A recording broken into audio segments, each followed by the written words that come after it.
So hi friends, welcome to work from home online earning Tamil. நம்ம சேனலில் இன்றைக்கி என்ன ஆப்புடைய நியூ அப்டேட் பார்க்க போகிறோம் அப்படின்னா, ஓகே ஆப்புடைய நியூ அப்டேட் தாங்க பார்க்க போகிறோம். இப்போது இதில் பார்த்தீங்கன்னா, இந்த ஆப்பில் ஒரு 3 நாள் முன்னாடி எல்லாருக்குமே பேமெண்ட் வந்து ஃபெயில்டாக இருந்தது. இப்போ வந்து என்ன சொல்கிறாங்கன்னா, நீங்கள் இந்த வேலிட் மெம்பர் கார்டு வாங்கினீங்கன்னா உங்களுக்கு விட்ரா வந்துடும் 24 ஹவர்ஸ்க்குள்ளே அந்த மாதிரி சொல்லியிருக்காங்க. அதாவது பார்த்தீங்கன்னா, இந்த மாதிரி லாங் டேர்ம் ஆப்பில் வந்து பேமெண்ட் ஃபெயில்டு ஆகிறது வந்து நார்மலான விஷயந்தான், சரியா? ஆனால் ஒருத்தருக்கு வந்து ஃபெயில்டு ஆகிருக்கும், மறுபடியும் நம்ம ரீவிட்ரா போட்டால் வந்துடும். ஆனால் பார்த்தீங்கன்னா அட் அ டைமில் எல்லா மெம்பர்ஸுக்குமே பேமெண்ட் ஃபெயில்டு ஆச்சு. அப்போவே நான் சொல்லிட்டேன், ஆப்பு முக்கால்வாசி ஆப் க்ளோஸ் அப்படின்னு சொல்லிட்டேன். அதுக்கு முன்னாடியே இன்ஃபார்ம் பண்ணியிருந்தேன், ஓகேயில் வந்து நிறைய ஆஃபர்ஸ் விட்றாங்க, ஸோ அதனால் இன்வெஸ்ட் பண்ணாதீங்கன்ட்டு. நார்மலாக இந்த மாதிரி ஆப்ஸ்லாம் பார்த்தீங்கன்னா லாஸ்ட் 2 மந்த் நல்லா ரன் ஆகும். இப்போ ரன் ஆகிட்டு இருக்கிற ஃபைன் ஒயின் மாலாக இருக்கட்டும், எம்பிஜியாக இருக்கட்டும், பிசிஎம்மாக இருக்கட்டும், எல்லாருக்கும் நல்லாவே ரன் ஆகிட்டு இருக்கு, ப்ராஃபிட் கொடுத்துட்ருக்கு. ஸோ அதே கண்டிஷனில் வந்து ஆப் தான் இது. இந்த ஆப்போட இன்டர்ஃபேஸ் எல்லாமே பார்த்தீங்கன்னா பிஎஸ்ஹெச்சோட அப்படியே டிட்டோ காப்பி தான். இதுவும் அதே மாதிரி தான் கொண்டு போக வேண்டியது. ஆனால் என்ன ஆச்சுன்னா, இந்த ஆப்பில் வந்து நிறைய மெம்பர்ஸ் ஜாயின் பண்ணலை, சரியா? ரொம்ப இந்த ஆப் ப்ரொமோட் ஆகலை. ஸோ அதனால் என்ன பண்ணாங்கன்னா, ஆஃபர் மேலே ஆஃபர் வந்து 2-3 நாள் தொடர்ந்து கொடுத்துட்டு க்ளோஸ் பண்ணிட்டாங்க. நம்ம பிஎஸ்ஹெச்லலாம் என்ன பண்ணாங்கன்னா, ஆஃபர் கொடுத்து கூட 1 மந்த் மேலே கொண்டு போனாங்க. நார்மலாக லாங் டேர்ம் ஆப்பில் லாஸ்ட் டைமில் ஆஃபர் கொடுக்கும்போது ஆஃபர் ஸ்டார்ட் பண்ணியே 1 மந்த் ரன் பண்ணுவாங்க. ஆனால் இந்த ஆப்பில் வந்து பார்த்திங்கன்னா, நான் ஒரு நிமிஷம் காட்டுறேன்,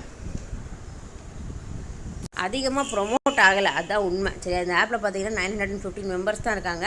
நார்மலாக இந்த மாதிரி லாங் டேர்ம் ஆப்பில் பார்த்தீங்கன்னா ஒவ்வொரு சிசி இருப்பாங்க, ஒவ்வொரு டீமுக்கு. இப்போ வந்து எனக்கு ஒரு சிசி இருப்பாங்க, இன்னொரு யூடியூபர்ஸ்க்கு வந்து வேறு சிசி இருப்பாங்க, சரியா? ஸோ அப்படிங்கிறப்ப ஆப்பை நல்லா ரன் பண்ணி கொண்டு போயிட்டு கடைசியில் வந்து என்ன பண்ணுவாங்கன்னா, டீமாக ஃபயர் பண்ணுவாங்க இல்லையா? அந்த மாதிரி தான் நடக்கும். ஆனால் இந்த ஆப்பை பொறுத்த வரைக்கும் இந்த ஒரே ஒரு குரூப் தான் இருக்குது, வேறு கம்யூனிட்டி குரூப்பே கிடையாது. நார்மலாக மற்ற ஆப்போட கம்யூனிட்டி குரூப்பில் பார்த்திங்கன்னா ஒரு குரூப்புக்கு பார்த்திங்கன்னா 1200 பேர் அந்த மாதிரி வந்திருப்பாங்க. பட் எல்லாரையுமே சேர்த்து 915 பேர் தான் அந்த ஆப்பில் இருக்காங்க. அப்படிங்கிறப்ப அவங்களால ஆப்பை வந்து ரன் பண்ண முடியலை. என்ன பண்ணாங்கன்னா, டக்குன்னு 4 நாள் ஆஃபர் போட்டுட்டு 3ஆவது நாள்லேருந்து நமக்கு வந்து பேமெண்ட் நிப்பாட்டிட்டாங்க. ஒரு நிமிஷம் காட்டுறேன். 18ஆம் தேதி இருந்து யாருக்குமே பேமெண்ட் வரல. என்ன பண்ணாங்கன்னா, பேமெண்ட் ஃபெயில்டு அப்படின்னு சொல்லி ரிட்டர்ன் டு வாலெட் அப்படின்ட்டாங்க. ஸோ அப்போவே நான் இன்ஃபார்ம் பண்ணிட்டேன், ஆப் முக்கால்வாசி க்ளோஸ் தான், யாரும் இதுக்கு மேலே இன்வெஸ்ட் பண்ணாதீங்கன்ட்டு. இந்த வீடியோ எதுக்காக மேக் பண்ணுறேன் அப்படின்னா, நம்ம டீம் மெம்பர்ஸ் எல்லாருக்குமே தெரியும், சரியா? வாட்ஸ்அப்பில் ஆல்ரெடி இன்ஃபார்ம் பண்ணியிருக்கேன் இந்த மாதிரி ஆப் க்ளோஸ் ஆக போகுதுன்னு. பட் நீங்கள் வந்து இந்த ஆப் தான் ஃபஸ்ட் டைம் யூஸ் பண்ணுறீங்க அப்படிங்கிறப்ப உங்களுக்கு தெரியாது இல்லையா? என்ன நீங்கள் உங்கள் கண்மூடித்தனமான ஒரு நம்பிக்கை இருக்கும், இத்தனை நாள் நம்ம ஆப்பில் போட்டோம் இன்கம் ஏர்ன் பண்ணோம், ஸோ இப்போ ஏதோ ஒரு ப்ராப்ளம் போல், அதனால் நம்ம கண்டிப்பாக இந்த விட்ரா கார்டை வாங்கினோம்னா நமக்கு விட்ரா வந்துடும் நினச்சி யாரும் ஒருத்தர் கூட இன்வெஸ்ட்மெண்ட் பண்ணிடக்கூடாதுங்கிற ஒரே மோட்டிவ்காண்டி தான் இந்த வீடியோ இப்போ நான் மேக் பண்ணியிருக்கேன். ஸோ யாரும் தயவு செஞ்சு இந்த ஆப்பில் அமௌண்ட் இதுக்கு மேலே போடாதீங்க.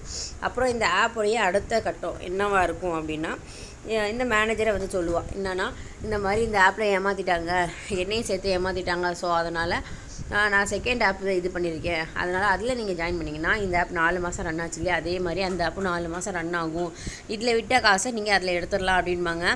நீங்களும் ஓகே அப்படின்னு சொல்லி நம்பி ஜாயின் பண்ணிங்கன்னா அந்த அமௌண்ட்டும் உங்களுக்கு ஸ்வாகா தான். ஏன்னா அந்த ஆப் பார்த்திங்கன்னா அதுக்குன்னா ஒரு 15 நாள் தாங்க ரன் ஆகும். நீங்கள் போட்ட அமௌண்ட்டை கூட உங்களால் எடுக்க முடியாது, சரியா? ஸோ ஒரு ஆப்பில் நீங்கள் வந்து இன்வெஸ்ட்மெண்ட் பண்ணி ப்ராஃபிட் எடுத்துட்டிங்கன்னா வெளியே வந்துடுங்க. இதில் லாஸ் பண்ணிட்டீங்கன்ட்டு அடுத்து அதே ஆப்பில் இன்னொரு லிங்க்கு கொடுத்தாங்கன்னா ஜாயின் பண்ணி தயவு செஞ்சு இன்வெஸ்ட்மெண்ட் பண்ணாதீங்க, அது உங்களுக்கு லாஸ் தான் ஆகும், சரியா? நான் இது மாதிரி நிறைய லாங் டேர்ம் ஆப்லாம் பண்ணிகிட்ருக்கேன். ஸோ அந்த டீட்டெயில்ஸ் எல்லாமே நான் வாட்ஸ்அப் குரூப்பில் போடுவேன். வாட்ஸ்அப் குரூப் லிங்க் வந்து கமெண்ட்லேயும் டிஸ்கிரிப்ஷன்லேயும் தரேன், ஜாயின் பண்ணிக்கோங்க. இன்கேஸ் எதுவும் ஆப் வந்து க்ளோஸ் ஆகிற மாதிரி இருந்தாலும் நான் வந்து வாட்ஸ்அப்லேயே சொல்லிடுவேன், சரியா?